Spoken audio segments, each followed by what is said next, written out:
Hello friends, कैसे हैं आप। उम्मीद करता हूँ आप खैरियत से होंगे। दोस्तों, मेरे क्लिनिक में बहुत सारे पेशेंट आते हैं। उनमें से मैक्सिमम पेशेंट का एक ही क्वेश्चन रहता है, सर हम कोरोना वैक्सीन ले चुके हैं, तो कोरोना वैक्सीन लेने के बाद जो साइड इफ़ेक्ट्स होंगे या फिर मुझे साइड इफ़ेक्ट्स हो रहा है तो मैं क्या करूँ। मतलब कौन सी दवाई खाना है, कौन सी दवाई नहीं खाना है, फूड में कौन सा सप्लीमेंट लेना है, कौन सप्लीमेंट नहीं लेना है, फिर आगे प्रिवेंशन क्या करना है, काम करना चाहिए नहीं करना चाहिए, रेस्ट लेना है तो कितने दिन रेस्ट लेना चाहिए। तो इनके हिसाब से वो क्वेश्चन रहता है उनके मन में, तो वो डाउट मैं क्लियर कर देता हूँ। तो मुझे भी लगा कि शायद बहुत सारे लोगों के दिल में एक क्वेश्चन रहता होगा कि कोरोना वैक्सीन लेने के बाद साइड इफ़ेक्ट क्या क्या रहते हैं और क्या प्रिवेंशन करना चाहिए। तो सोचा कि ये एक वीडियो बनाकर आप लोगों को अगर भेज दूंगा तो आप लोग उनके ज़रिए से कुछ प्रिवेंशन कर सकते हो। तो इस ख्याल से अगर आपके मन में कोरोना वैक्सीन लेने के बारे में अगर कोई डाउट्स हो या फिर कोरोना वैक्सीन लेने के बाद क्या साइड इफ़ेक्ट्स होंगे, साइड इफ़ेक्ट से कैसे बचने का अगर आपको भी अगर दिन में डाउट हो तो ये वीडियो आपके लिए है। तो दोस्तों, ये वीडियो अंत तक देखिए, बहुत ही इंपॉर्टेंट इन्फॉर्मेशन मैं आपको देने वाला हूँ। दोस्तों, वैक्सीन का मतलब है, मतलब आम मेडिकल टर्म तो बहुत लंबा डेफिनेशन है वैक्सीन का। तो आम अगर भाषा में अगर बोला जाए, वैक्सीन का मतलब ये है कि जो बीमारी है वो बीमारी से बचने के लिए एंटीबॉडीज़ तैयार करना। मतलब कुछ लोग बोलेंगे वैक्सीन डेफिनेशन गलत है। मैं आम मतलब ऐसे आपको बता रहा हूँ कि आपको पता तो चले कि वैक्सीन का मतलब क्या होता है।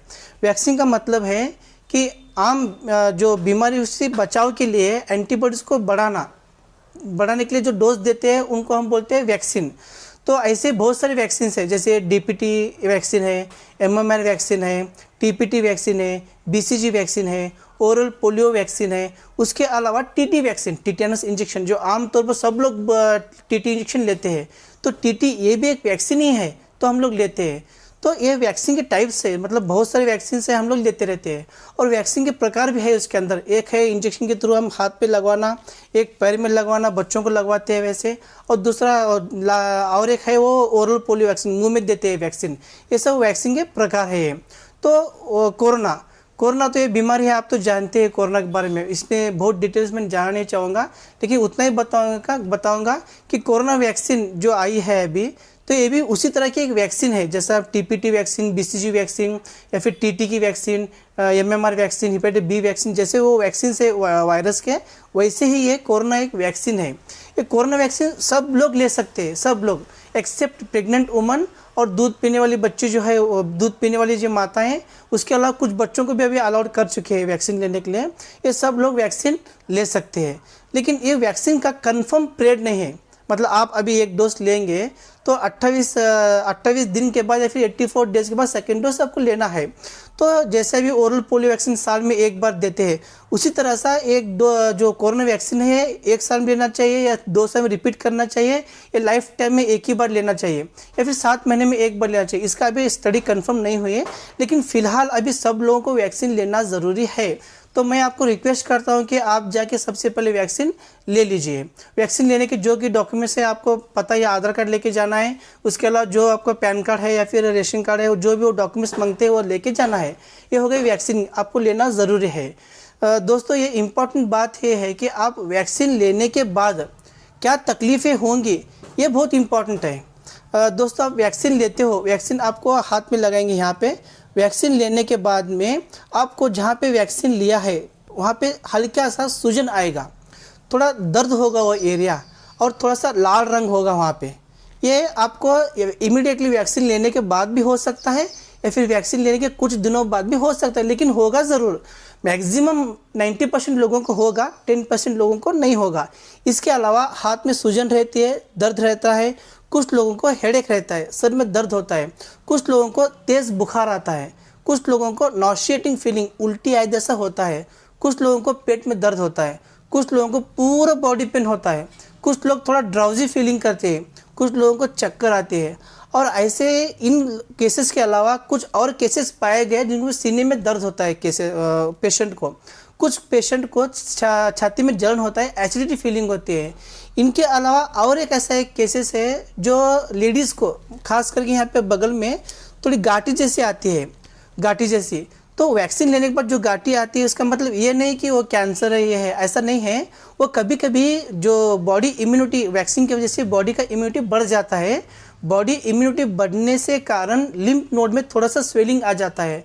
तो आप जब आपको घाटी यहाँ पे आएंगी माताएं या फिर बहनों को जो आएंगी, आने के बाद आप सोचो मत वो कैंसर है या फिर डेंजर है, सोचो मत।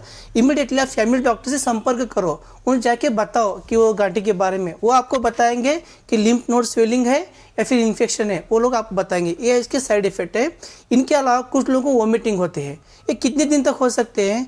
वैक्सीन लेने के तुरंत बाद भी शुरू हो सकते हैं और 2 से 3 हफ्ते तक रहता है। इसलिए आपको इसकी फिक्र करने की ज़रूरत नहीं है। आपको मैक्सिमम दर्द होने के बाद आपको क्या करना है, तो प्लेन पैरासीटामोल, मतलब पैरासीटामोल 500 mg की आप दवाई ले सकते हैं। अगर पैरासीटामोल 500 mg नहीं मिला तो डोलो 650 की दवाई भी ले सकते हैं, 650 mg की। आप पैरासीटामोल 500 mg की गोली हर 4 घंटे में एक बार ले सकते हैं, जब तक आपका दर्द कम ना हो। हर 4 घंटे में एक बार, दिन के हिसाब से, डोसेस के हिसाब से। और 650 mg की आपके पास दवाई है तो मैक्सिमम आपको 6 घंटे में या फिर 8 घंटे में एक बार आपको लेना है दवाई पैरासीटामोल। इसके अलावा आपको हेडेक है, बॉडी एक है, बॉडी पेन हो रहा है, नॉसिटिंग फीलिंग हो रहा है, तो आप कौन सी भी पेन किलर दवाई नहीं ले सकते। साफ साफ डॉक्टर मना करते हैं कि आपको स्टेरॉइड नहीं लेना है, स्टेरॉइड नहीं लेना है, स्टेरॉइड नहीं लेना है। तो स्टेरॉइड का मतलब क्या है? जो दवाई आपका दर्द कम करती है तो वो दवाई आपको नहीं लेना है। जैसे कि डाइक्लोफिनेक दवाई आपको नहीं लेना है, डेक्सामेथासोन आपको नहीं लेना है, निमोसेराइड आपको नहीं लेना है। इस तरह से जो पेन किलर है, आम भाषा में अगर मैं बोलूँ, जो आपकी बॉडी पेन करने के लिए, पेन कम करने के लिए जो दवाई आती है वो आपको नहीं लेना है। सिर्फ पैरासीटामोल प्लेन आपको लेना है। अगर आपको सर्दी है तो सर्दी के लिए आप इमीडिएटली आपके जो फैमिली डॉक्टर है, नज़दीकी डॉक्टर है, उनके पास आप जा सकते हैं। अगर वो डॉक्टर इमरजेंसी आपके पास अवेलेबल नहीं है तो आप डोलो गोली एक बार खाइए, तो उसके लिए आप सर्दी की गोली लेंगे तो भी चलेगा। आपको एलर्जी है, एलर्जी की दवाई स्टेरॉइड के अतिरिक्त वो भी चलेगा। आपको नॉसिएटिंग फीलिंग हो रहा है, वोमिटिंग, उल्टी आए जैसा हो रहा है, तो आप एंटासिड ले सकते हो, ओमेज, ओमिफ्रोजल, जो पित्त की गोली दवाई आती है वो दवाई आप खा सकते हो।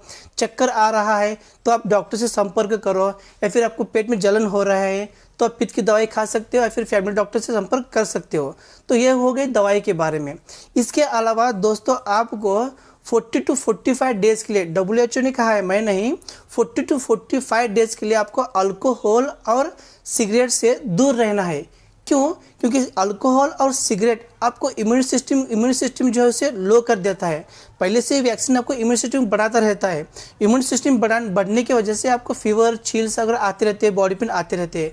उसमें अगर अल्कोहल और स्मोकिंग करेंगे तो इम्यून सिस्टम डाउन हो जाएगी, तो आप वैक्सीन लेके भी कुछ फ़ायदा नहीं और आपकी बॉडी को आप हार्म पहुंचाओगे।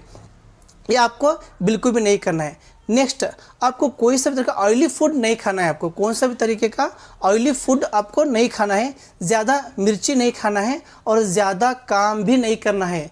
जो काम करने से आपको ज़्यादा मेहनत लगेगी या फिर जो बॉडी पेन होगा, मिसाल के तौर पर आप जो खेतों में जाते हो काम करने के लिए, जितना आपसे होता है उतना ही काम करो। ज़्यादा काम करोगे तो बॉडी पेन होगा, इसकी वजह से आपको पेन किल लेना पड़ेगी। तो मिनिमम 40 to 45 डेज आप मस्कुलर वर्क, ज़्यादा खेतों में काम मत करो। अगर आप लोग ज़्यादा फील्ड वर्क करते हो, बैंक के जो पिग्मी वगैरह जमा करते हैं, फील्ड वर्क करते हो, फील्ड वर्क कुछ दिनों के लिए कम करो।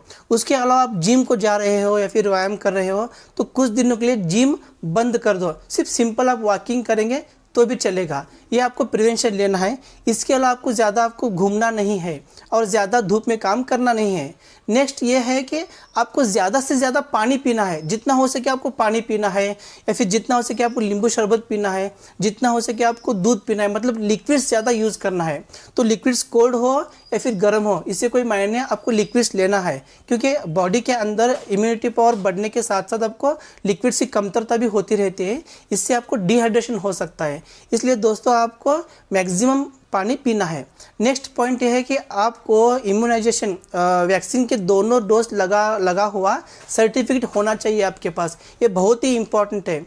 आप बिना सर्टिफिकेट से कहाँ पे भी ट्रैवल नहीं कर सकते, ना प्लेन में कर सकते, ना लग्जरी बस में कर सकते, ना ट्रेन में कर सकते। यह आपके साथ हमेशा रहना चाहिए। ये एक इंडियन गवर्नमेंट का रूल्स है, ये आपके साथ होना चाहिए। ये हो गए दोस्तों बहुत इंपॉर्टेंट बात जो आपको बता चुका हूँ। तो आपको ख्याल रखना है, यही इंपॉर्टेंट बातें, कोरोना वैक्सीन लेने के बाद क्या करना चाहिए क्या नहीं करना चाहिए। और एक मिसकंसेप्शन लास्ट में आपको बता रहा हूँ, कोरोना वैक्सीन से कोई भी डेथ नहीं होता, रेयर केसेस से डेथ हो चुके हैं। कोरोना वैक्सीन से साइड इफेक्ट इतना ही जो मैं बताया हूँ, इसके अलावा कोई पेशेंट कहता है कि वहाँ पे कोई डेथ हुआ है, यहाँ पे कोई डेथ हुआ है, वहाँ पे अस्थमेटिक अटैक हुआ है, वो कोरोना वैक्सीन की वजह से कभी कभी नहीं होता। कोरोना वैक्सीन लेने के बाद जो पेन किलर खाते हैं या फिर जो गोलियां खाते हैं, वो गोलियों की वजह से साइड इफेक्ट होता है, वो गोलियों की वजह से उनको पेशेंट डेथ होते हैं। इसका मतलब वो जो खा रहे हैं या फिर जो गोलियां ले रहे हैं उनसे साइड इफेक्ट्स होता है। कोरोना वैक्सीन से मैक्सिमम साइड इफेक्ट्स कम होते हैं, ये 90% सेफर है। दोस्तों ये हो गई वीडियो आपके लिए। आपको जो कुछ डाउट्स अगर कुछ प्रॉब्लम हो तो मुझे प्लीज़ मुझे कमेंट्स करके बता दीजिए, और प्लीज़ मेरे वीडियो को लाइक कीजिए और शेयर कीजिए। धन्यवाद।